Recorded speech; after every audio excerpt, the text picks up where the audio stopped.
So we can start with the graphing form, or the form that shows us the transformations, and put it back into the factored form here. So starting with the graphing form, we can see that we can graph this based on this information. We have a horizontal shift of -1. We've got a vertical shift of +3. And then since the expansion is just 1, we can just go use our reference points here and here. Okay, and that's what the graphing form, or the transformation, allows us to draw. But we can go in the other direction, and instead of using the graphing form, we can put it into the factored form. And the nice thing about this form is that we can see the zeros and the y-intercepts fairly easily in this form. So to do this, I need a common denominator. I need to combine these terms here, and here with a common denominator.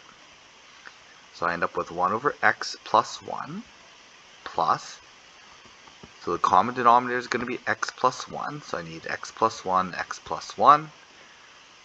I can now, with the common denominator of x plus 1, add these together, so I end up with 3x. 1 plus 3 times 1 is going to be 4. So there is my factored form. And I can see that my root, the 0, is going to be from the numerator at -4/3. And I have my asymptote at -1. When I plug in 0, I get a y-intercept of +4, which I can see there. Okay, so although I drew it using the graphing form, I can go about this slightly differently and use this factored form. So the factored form, I'm going to use my denominator to get my vertical asymptote. I'll use a limit as x goes to infinity of 3x plus 4 over x plus 1. We can see that the plus 4 and the plus 1 become insignificant, so we know that the limit's going to be at 3. So I draw in my horizontal asymptote for my limit. Again, notice that's the same as that vertical shift. And then I'll plug in some points. So my x is 0, x is 0, y is 4. That's going to be that point right there. I can solve for the 0, so when y is 0, x is -4 over 3. That represents that coordinate right about there, and I can sketch in my graph in this way, using those points instead of the previous points that I used.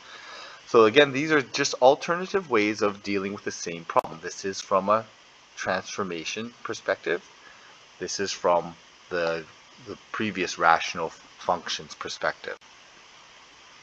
So the graphing in factored form is one thing to note, is that regardless of being in factored or graphing form, the denominator is going to be the same, and that's going to give us our vertical asymptotes. So those are going to be something we can identify very quickly by just visually inspecting the equations.